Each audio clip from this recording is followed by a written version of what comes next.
Hello everyone and welcome to today's video. Now today I'm going to be talking about the Homestead Miami weekend for the Cup, Xfinity and Truck Series. Obviously first of all, like, comment, subscribe, it will really help me. But before we get into that, let's talk about the next schedule for the Cup and Xfinity Series, which is Martinsville. So this is going to be the final race of the round of 8 for the Cup Series and Xfinity Series. The Truck Series has already announced. Well, kind of has. Well, yeah, basically have already announced the championship for Phoenix, which would be basically after Martinsville, which would be very, very exciting. So that'll be the final race for the season for all these three series: the Cup, Xfinity, and Truck Series. So it'll be very, very exciting for that. But we also need to go through Martinsville first. The NASCAR Wheeling Modified Tour, they'll also be on there as well. Which they will have their own day, which will be on Thursday, October 27th. 3 p.m. will be practice. 6 p.m. will be qualifying. Both of them will not be aired on TV. And 8 p.m. will be the race for the running of the Virginia is for Racing Lovers 200. That'll be on Flow Racing and MRN. Now for the Xfinity Series, which is basically what this is, mainly the Xfinity Series. At 4 p.m. Eastern will be practice, and 4:35 p.m. will be qualifying. Both of them will be on USA and Peacock, and there'll be also a press pass as well after the qualifying for the Xfinity Series. Saturday, it is full-on action-packed, mainly for the Cup Series. Practice and qualifying will be up first for the Cup Series, 12 p.m. Eastern Time, 12:30 p.m. if you're watching on USA, and 12:45 p.m. for qualifying. Practice will be on USA and Peacock. Qualifying will be on USA, Peacock, MRN, and SiriusXM. Then 3 p.m. will be the Xfinity Series race for the running of the Dead on Tools 250. That'll be on NBC, Peacock, MRN, and SiriusXM. I think that's assumed on NBC Sports, whatever. And then there'll be also a press pass as well after the Xfinity Series race. And then at 2 p.m. will be the Cup Series race for the running of the Xfinity 500. That'll be on NBC Sports, MRN, and SiriusXM. And then there'll be also a press pass as well after the Cup Series. So that's Martinsville. That is the schedule for the next race. Let's now move over to the Truck Series first. We'll start off with, which I'll be honest, not a lot of stuff even happened, and nothing really happened because I can't even show a video on this. That's how boring it was. But it was won by Ty Majeski, who locked himself into the round of 4 to Phoenix. In second place, Zane Smith, Stuart Friesen, Ryan Preece, Corey Heim, Ben Rhodes, Christian Eckes, Matt Crafton. Need to talk about the three ThorSport guys after this. Parker Kligerman, Chandler Smith ran out top 10. Then we got Tyler Ankrum, Carson Hosford, Colby Howard, Granite Finger, Derek Krause, Chase Purdy, Haley Deegan, Kaz Grala, Matt Benedetto, and Timmy Hill ran out the top 20. 3 drivers went to the rear, that being Brian Preece, Lawless Allen, and Nick Lights. I'm pretty sure that's how you say his last name. Both of them for unimproved adjustments. And failed to qualify, that being Clay Greenfield. Lap 13, Jonathan Nemechek loses a tire and gets into the wall. That was like the only action thing that really happened in this race. Other than that, nothing else really. Lap 30, Ben Rhodes wins stage 1. Lap 60, Zane Smith wins stage 2. And lap 134, Ty Majeski wins the Baptist Health Cancer Cure 200. Zane Smith, Ben Rhodes, and Chandler Smith joins him in the final 4. Now, I did say I was going to talk about the ThorSport guys, that being Ben Rhodes, Christian Eckes, and Matt Crafton. There has been some stuff going around on Twitter, especially, that there was some team orders going on between the ThorSport guys.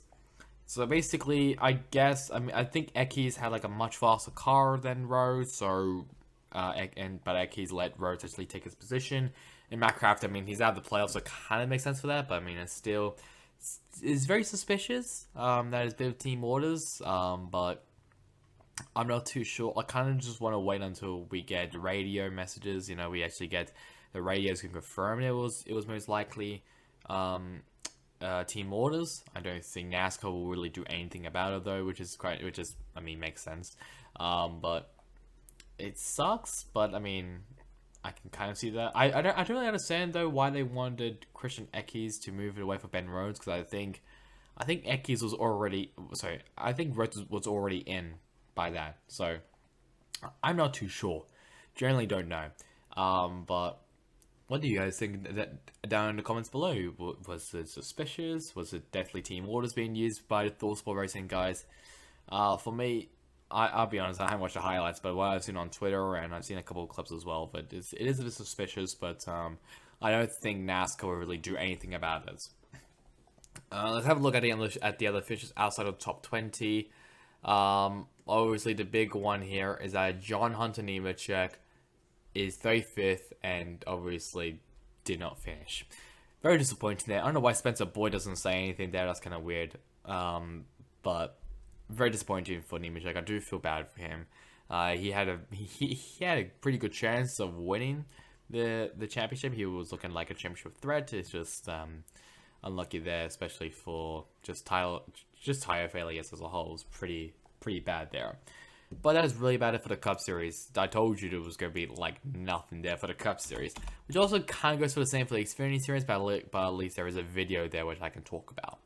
So, Xfinity Series race winner? No Gregson. Who saw that coming? Absolutely no one. In second place, Ty Gibbs and AJ Allmendinger, Daniel Hemrick, Sam Mayer, Trevor Bayne, Chandler Smith, Riley Herbst, Austin Hill, and Justin Allgaier ran out the top 10. Then we got Josh Berry, Landon Castle, Bailey Curry, Brendan Poole, Brandon Jones, Parker Retzlaff, Sheldon Creed, Anthony Alfredo, Jeff Burton, and Carl Weatherman ran out the top 20. I want to mention Carl Weatherman for a second because he qualified inside of the top 10 somehow, which is impressive to me. No one went to the rear. Two drivers failed to qualify. That being Alex Bay in the number 92 DGM racing car and Dylan Bassett, I'm pretty sure, which was in the 77 Bassett Racing Chevy. So I'm going to show this video. Lap 3, JJ Ailey gets clipped by Jeb Burton, sending him into the wall, and Riley Herbst is collected.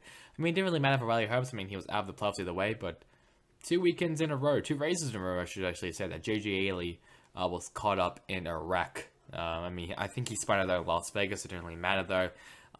But this time, Jeb Burton was just a bit too fast for Ailey. I think that was around turn 1, I'm pretty sure. Turn 1, turn 2. I cannot remember. It might be like completely different in the video, but I'm not too sure. But it was definitely somewhere on the track. It was actually really, really early on, which I'm really surprised about. But anyway, it's all good though. Lap 45, Noah Gragson wins stage 1. Lap 90, Noah Gragson wins stage 2. So Gragson swept both the stages. Lap 188, Stephen Parsons spins out after both deceased, Kyle and Ryan, got into each other. And lap 200, Noah Gragson wins the contender boat 300, lock himself into Phoenix. He was dominant. As you can tell, he led 127 laps out of 200. So pretty dominant there from Gragson. And it kind of makes sense. I mean, I'm glad he's finally won on Homestead because he's been looking really, really good in all of the Xfinity Series races that he has been part of at Homestead. So I'm glad he has finally won there.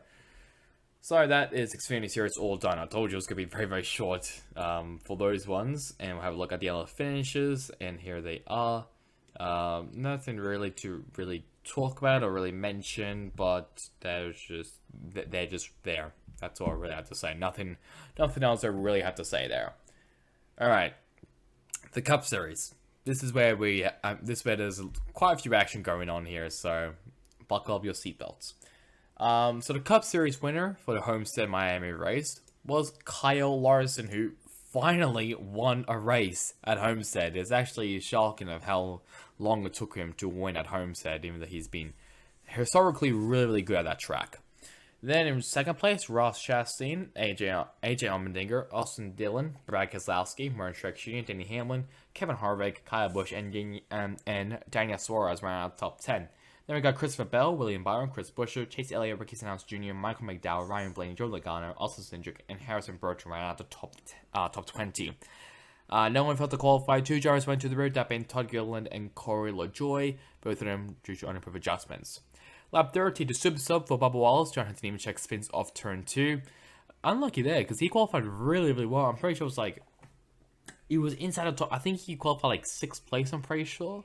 So he qualified really, really well for that team, and I generally do hope that he gets a Cup Series ride at some point, and I do hope as well that he gets back into the Xfinity Series. So I think that would be nice to see him back there. Lap 80, Kyle Larson wins stage 1. Lap 160, Chase Briscoe smacks heavily on the backstretch, damage to the right side. That's one playoff contender down. Lap 165, Larson wins stage 2, sweeping both of the stages. Lap 211, Ryan Blaney spins on the access road. I don't know how that happened, but it did. Lap 245, Tyler Reddick spins off turn 2 and hits the wall hard. It was just a front end, so don't worry, it wasn't the back end. I'm going to show you a video of this because this was actually pretty scary. At lap 246, Kyle Larson makes contact with Martin Truex Jr. on pit road, spinning him out. Now, this was kind of on Truex's part, I'll be honest. That was because, I mean, he said himself, he just saw the box, so kind of turned it really, really late. Larson didn't anticipate it and just turned him around. Nothing wrong. I mean, obviously, Larson couldn't really do much about it. Couldn't do anything to really stop it unless obviously he was driving a little bit more slower. I mean, I will give Larson this though. He was basically on his bumper, but I guess, I mean, that's kind of normal, especially for pit stops to be on your competitor's bumper while you're in pit road, because it's just a snake, it's just a line. So I can kind of understand that, but maybe a bit too close. But it is what it is. I guess you can't really change anything about it now. Really unlucky though for Truex. He's been having a horrible, horrible year, missing out the playoffs, can't even get a win. It's actually really depressing to see that. And I think he like started like 20th or somewhere, and he worked his way up to 6th place at the very end, which is very, very impressive for him.